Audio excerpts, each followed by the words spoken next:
Gimana sih tips lolos seleksi organisasi kampus?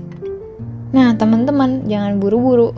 Sebelum kita masuk ke tips lolos seleksi organisasi kampus, di sini aku mau kasih gambaran yang lebih luas dulu nih untuk teman-teman tentang wadah pengembangan diri kita selama kuliah. Jadi, kan kebanyakan orang tahu, oh iya, kalau kuliah itu penting loh berorganisasi. Nggak cuma di kelas aja, nggak cuma IPK tinggi aja yang dibutuhin, tapi kita juga perlu berorganisasi. Dan kebanyakan orang bilang, di organisasi itu kita akan banyak belajar tentang keterampilan yang nggak dipelajari di kelas. Itu adalah hal yang benar.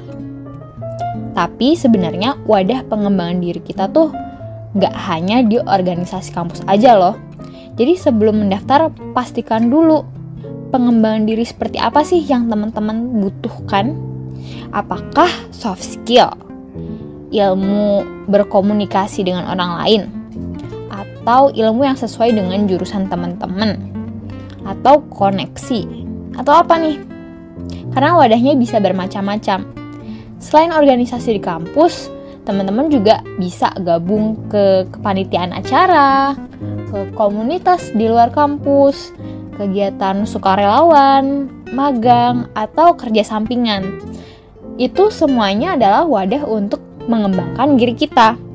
Jadi yang pertama, ketahui dulu tuh tadi pengembangan diri seperti apa sih yang teman-teman butuhkan, sehingga teman-teman bisa milih dari sekian wadah yang menyediakan pengembangan diri itu, teman-teman mau pilih yang mana.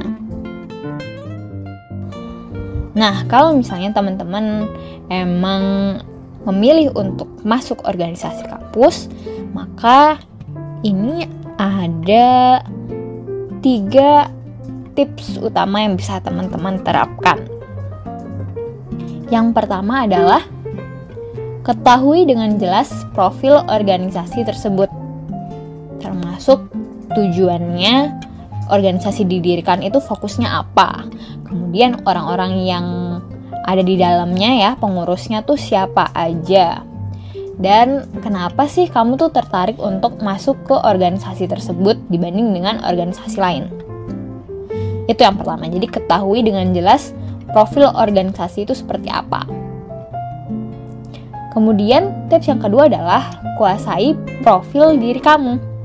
Karena biasanya nih kalau seleksi organisasi kampus itu paling nggak ada 2 tahap, yaitu yang tahap berkas gitu ya. Terus yang kedua pasti ada wawancara. Nah, di wawancara itu ada beberapa pertanyaan yang kemungkinan pasti ditanyain. Yang pertama adalah tentang analisis diri kamu berdasarkan SWOT ya. SWOT itu kalau buat teman-teman yang belum tahu, itu adalah singkatan dari strength, weakness, opportunities, dan threat. Jadi kelebihan, kelemahan, peluang, dan juga hambatan yang ada di diri teman-teman gitu. Jadi itu yang harus teman-teman siapkan sebelum diwawancara. Kemudian teman-teman tuh tipenya konseptor atau eksekutor sih kalau di tim gitu ya. Kalau di organisasi, konseptor tuh maksudnya tuh suka bikin ide-ide kayak gitu. Pasti ide-idenya tuh yang menarik gitu, lebih suka mengonsep. Eksekutor tuh yang lebih suka di lapangan, yang lebih suka bekerja langsung, mengeksekusi. Nah, kemudian juga pengalaman organisasi sebelumnya.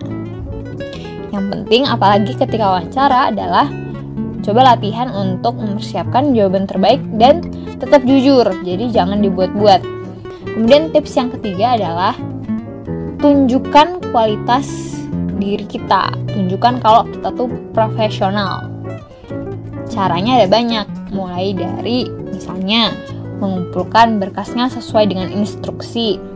Ini yang jadi first impression ya. Kalau misalnya di persyaratan tuh udah jelas banget instruksinya tapi kita masih nanya, nah itu bisa jadi nilai minus tuh buat kita, karena udah jelas instruksinya tapi kok kita masih nanya gitu. Kemudian juga contoh yang lain adalah tepat waktu.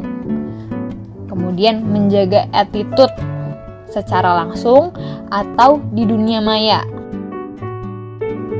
Jadi itu dia tadi 3 tipsnya, yaitu yang pertama, ketahui dengan jelas profil organisasi tersebut.